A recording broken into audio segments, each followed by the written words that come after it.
to grab that mic and just kind of give us your basic observations of the game this evening. Harvard-Westlake, kudos to them.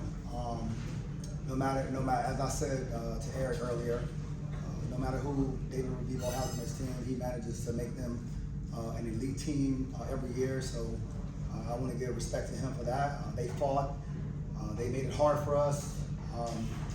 So it was a hard-fought game. It was runs back and forth, and I think that these games are supposed to be like this. So I was honored to be a part of it. But more importantly, I'm honored to be a part of this group that's sitting up here. They have been locked in all year long. They've been committed to each other all year long. And for this to culminate in the way that it did is absolutely wonderful. That was so perfect, you guys don't have questions. Just with the half court traps and then kind of switch it to the full court traps, as well as kind of the decisions in each of those, kind of just. It's just feel of the game.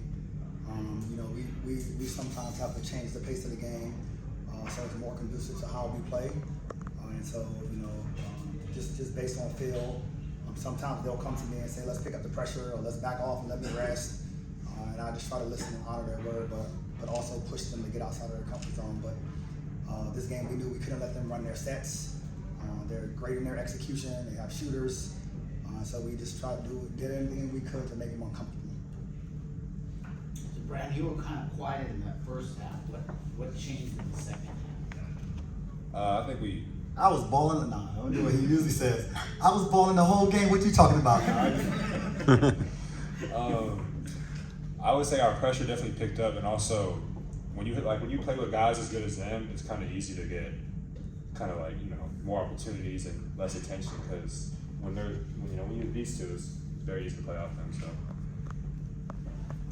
Brannon, I guess on that last kind of play on the free throw shot, so would you kind of see to be able to kind of cross the board there and be able to get that offensive rebound? Well, I saw JJ's shot kind of rimming around, and I knew Max was going to get his hand on it one way or another. That's just what he does. So I just knew if I followed it and cleaned up, I'd get it.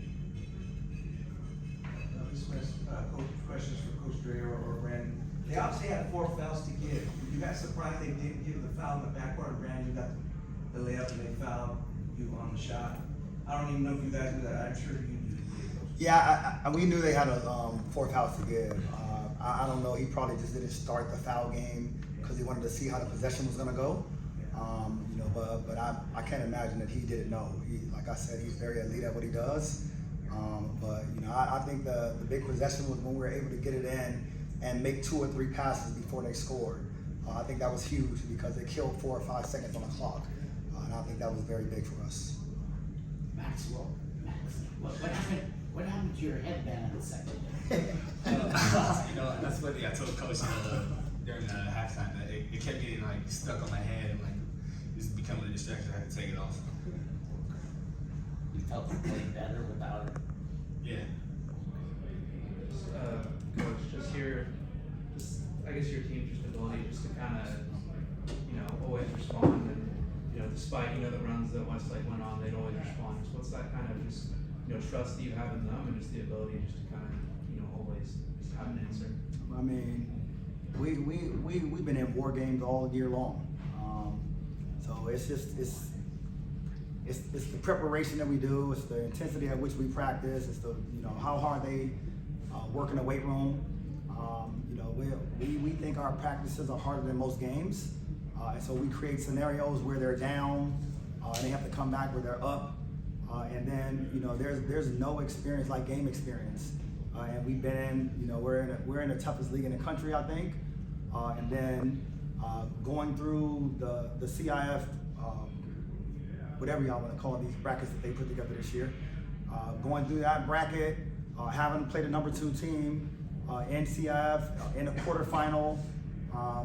Every game I think was preparation for this. So we're game tested, and so and the maturity of these guys is bar none. I mean, as I told Eric, this is the not the easiest, but it's been the easiest flow this year because. They operate as adults and they operate as pros, and I'm honored to be a part of the group.